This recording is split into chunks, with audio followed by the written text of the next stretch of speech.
You're sitting around the table playing a game of Commander with your friends. Things are going well. You're drawing a bunch of cards, the green player is getting their army in place, and nobody looks like they're being left in the dirt. This is a solid, well-rounded game. Then it happens. Your friend draws for turn, laughs to himself, and then puts that card onto the stack. You know it, the card that instantly turns the room into a game of who can sigh the loudest.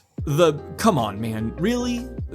I'll counter it just out of convenience. Although they may not be the strongest effects the game has to offer, there are cards that seem specifically engineered to attack the vibe of the table. They have an outsized effect on players' moods, not just their resources. The social side of Commander is fascinating and strange to me, so today, I want to explore the cards that ruin games of Magic. Quick disclaimer, I'm going to be throwing down the gauntlet on some of EDH's most popular cards. Rhystic Study is a prime example. This card is very powerful and heavily groan-inducing, but playing this card does not reflect poorly on you as a player. Despite its irritation factor, you are well within your rights to jam this in as many decks as you want. I do it all the time. Today, I am solely interested in figuring out why this card elicits the responses it does. This video will be working backwards, starting from an emotional reaction and trying to deconstruct why people have it.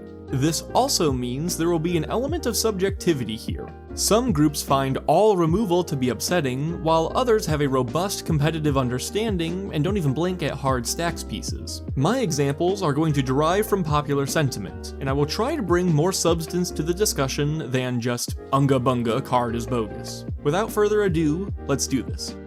Anything that causes a game to suddenly reset is liable to cause a big shift in mood at the table. This one isn't particularly hard to grasp. You're 2 hours into your game, with low life totals, an established back and forth, alliances, known threats, and a tense, volatile calculus on who can kill who. Then, suddenly the words "destroy all" go onto the stack. Nobody has any responses, and so the next 30 seconds are people picking up cardboard and dumping it into the grave. If you're a younger player, you're likely to learn a few cool new words when this happens. But what about board wipes causes this reaction? It's not like it was a bad play or the wrong move. The guy casting the wrath was behind, and now they're in a much better position. So why are people frustrated? I think it comes down to two things: dissatisfaction and game extension. Suddenly and dramatically shifting the game state has the potential to lead to dissatisfied players. Farewell is maybe the best example of this. It not only gets rid of creatures, artifacts, enchantments, and graveyards, but it also exiles them so there's no opportunity for recursion. Remember those nuances we talked about this game having before? Yeah, well, when someone suddenly sweeps those out from under you, you can feel like a rube for giving them a lot of time and consideration. You can almost feel your neurons snap when the Zakama you've been carefully holding onto the perfect answer for becomes the incidental casualty of a Wrath of God. This dissatisfaction isn't exclusive to board wipes either. On-the-spot win conditions, infinite combos, and one-card lifesavers also have the potential to undermine the current board state considerations people are making. And wouldn't you know it, these card types are also common sore spots for people. Additionally, there's a spectrum for board wipe annoyance here. It seems like the more card types they affect, and the more permanently they remove, the worse people react to them. Cards like Washout hardly get you an eyebrow raise, while Worldfire will have people jumping over the table to strangle you. Then we have the game extension factor. There is a large portion of Commander's player base that equates playing more games with a more successful game night. While I disagree with this notion, if you do subscribe to it, then board wipes are detrimental to your experience. A game that was close to wrapping up, with board states eclipsing remaining life totals, is now suddenly back to parity with players jockeying for board presence again. This game will take more turns to reach the tipping point again, and so it'll take much more time. Even if you don't believe games being shorter is better, there are reasons to have issues with longer games. Maybe a different groan-inducing card dodged the board reset, or maybe you are in a particularly bad matchup against another player's deck. Or maybe you're just superstitious. This has been a bad game for you. You've not gotten the right pieces. You're not having fun. Maybe you just have bad luck this time around. The longer you're stuck in it, the longer you have to grapple with your bad mojo, and so you'd prefer to just lose and move on. Speaking of moving on, the next type of game ruiner is any card that requires constant upkeep. Not like the phase of a turn, but cards you constantly have to baby. Most of the time, this will be a card with triggered abilities. Triggers are tricky. They don't always come as the consequence of something their controller is doing intentionally. With activated abilities, or casting spells, you know what you're getting into. You're looking at the card, and resolving its effect is your goal. Input cost here, get benefit there. Simple. Triggers come as the runoff from other effects. Did a creature die? Don't forget, you have this card in the corner of your board that gives you 1 life when that happens. Draw a card, make a token, gain life, scratch your nose, trigger, trigger, trigger. Forget even one of these, and all of a sudden we have a gameplay discrepancy we have to resolve. You lose out on a benefit you should have had, which would have changed your actions, but then your opponents would have taken different actions to compensate, and now we're either rewinding the entire game or pretending the trigger never went off in the first place. This becomes especially problematic when information is revealed as a consequence. Let's say your opponent is being gracious, campaigning to let you draw the 15 cards you missed from your trigger's last turn. Now, you start to suspect the fact that he has a mill card in hand and plans to win by decking you out. If you hadn't missed your triggers, you would have drawn your cards, he wouldn't have had to campaign, and you would never have suspected the alternate win condition. You can never perfectly take back an action in Magic, because whenever you try, you now go through that action with all the information you gathered from this alternate, flawed timeline where you missed your opportunity. There are a few ways that triggered abilities can become more of a nuisance. Triggering often will do it. Something that procs every 2 seconds is hard to keep track of, and is more likely to wind you up in a scenario where you miss a trigger. The more often you miss it, the more often you have to either forego your earned resources, or sheepishly beg the table to let you have them. This sucks for everyone involved. Trouble in Pairs has this issue. It's not only triggering often, but on 3 different conditions, making it a takesies-backsies nightmare. Having a more impactful effect is another. It's not that big of a deal if you miss 3 instances of gain 1 life from your Soul Warden. We can just ignore those triggers and the game will play mostly the same. If you miss 3 of your Consecrated Sphinxes though, suddenly we're playing a very, very different game. 6 cards is a monumental difference, and could even save your Sphinx by drawing into a counterspell before someone tries to take it out. This is a much more painful scenario to hash out. Then there's forced decision making. Commander games can take a long time, and the board state is constantly changing. These 2 factors lead to an environment where mental states can be worn down rather easily. Evaluation and re-evaluation of your avenues to victory can start to become draining when you're 4 hours into game night. If you start stapling on effects where people constantly have to make decisions, the constant babying becomes a constant decision fatigue in record time. Smothering Tithe does this. Each time someone draws a card, they have to think ahead to the total mana they plan to spend the rest of this turn, and whether or not it makes sense to pay the tax. This is a lot of thinking, and it's compounded by how every new card they draw complicates this math and gives them more ways to spend their mana. By fusing these 3 factors together, we ultimately get Rhystic Study. By triggering multiple times a turn, having a high impact effect, and forcing people to constantly make decisions, the card is genetically engineered to annoy your playgroup. And the icing on top is that it's so powerful that people play it all the time, so it's not really an easily avoidable issue. Maybe this is part of the reason why Rhystic is in the discussion for a banning right now.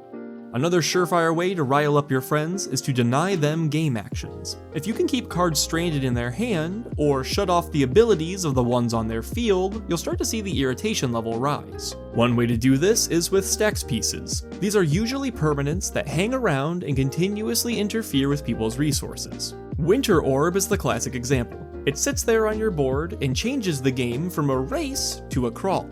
1 land untapping per turn is rough, and means the board states as they sit are what they'll be like for a long time, maybe even until the game ends. Even if someone has a generous gift to take care of the orb, they may have to wait upwards of 3 turns to cast it, depending on how many lands they tapped last turn, and if they have any mana rocks. Brutal.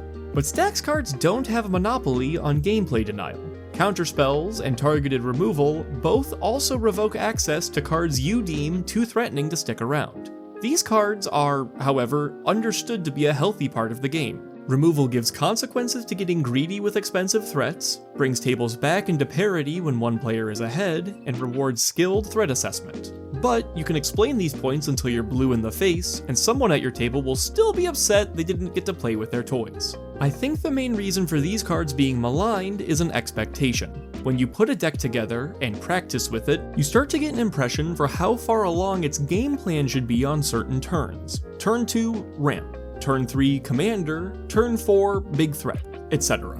When someone plays a card that says, hey, slow your roll there, and denies you resources, this regular schedule is suddenly thrown off. Not meeting your expectations leads to disappointment, even if the card causing it is completely fair. Also, there's a somewhat popular idea circulating that an ideal game of Commander is one where everybody gets to do their thing. Usually, this means every player got to enact the beginning and middle of their game plans. This requires taking many game actions. The more game actions you can prevent people from taking, the less likely they will be to make it to that mid-game point before the game ends. So, if you can manage to prevent a great many game actions, people who subscribe to this idea will not take kindly to you. The last major component of frustrating card design comes in the form of chaos. Although most facets of Magic involve a certain degree of chance, dedicated chaos cards push this concept to the limit. Possibility Storm is maybe the most egregious example. Instead of casting spells, you exile the spell you tried to cast. Then, you flip cards from the top of your library until you hit one that shares a card type with the card you tried to cast. You can cast that card instead. The original spell is no longer an option. For the foreseeable future, nobody is doing anything on purpose. Every game action is random. You want a threat? You get a combo piece. You want a board wipe? You get a cantrip. And like the stax cards before it, it helps protect itself. Any removal you could point at the storm will flip into something else. Yay. Chaos cards cause frustration by brutalizing intentional play. In most formats of Magic, you are playing with the goal to win. A competitive understanding is achieved between you and your opponent. You will each use whatever resources and options are at your disposal, which gives you the highest likelihood of winning the game. Concepts like a card being fun or mean don't even factor into the equation. There is a laser focus on doing your best, and little incentive to pursue alternate goals, like frustrating your opponent or making them laugh. Commander doesn't operate on this axis. People are playing casually, with their friends. There isn't a competitive understanding. And so, people will play chaos cards for the sole purpose of goofing around, stripping intentionality from the game. It makes Magic into something more akin to Mario Party, where your decisions matter less and your luck matters more. If you come to Magic for expressive deck building, cleverly playing through opponents' board states, and keen threat assessment, then a Chaos card will throw a wrench into all of that. Consider yourself a good player? Well, Scrambleverse, Warp World, and Planar Chaos all laugh in your face, and your buddy Norman, he's laughing behind them. So let's see how we did. This is the EDHREC Salt Score page. It takes user votes and turns them into a rough abstraction of how irritating the player base finds specific cards. It isn't the end-all be-all, but I still think it's a useful tool. So how do the top cards fit into our categories? Well, Denial, Denial, Upkeep, Denial, Reset, Denial, Denial, Denial, Upkeep, Denial, Denial, Reset, Reset, Reset, Reset, Reset, Reset, Reset, Reset, Chaos, Chaos, Chaos. Seems like these categories hold some water then. Of course, there are many salty cards that fall outside of what we've outlined. Vivior Nidier and Turgrid are two big ones, so it's by no means comprehensive. But that's not the goal here. I hope that the next time you play a card and all of your friends roll their eyes, that you'll have a better idea of why. Now if you'd excuse me, I must be leaving. I have a Trouble in Pairs trigger to go miss. If you have a favorite card that all your friends hate, please let me know in the comments. I'm always looking for new, awful cards to bug my buddies with. If you felt like you got value out of the video, I'd appreciate it if you liked it or shared it around. Doing that really helps the channel grow. If you liked the format of this video, subscribe to the channel to be notified when I upload. You know, when YouTube decides to behave. I have a Discord where I talk to you guys directly and we get together for game nights. And finally, I've got a Blue Sky. Follow me there for complaints about the state of Standard. Thank you so much for watching, and have a great day.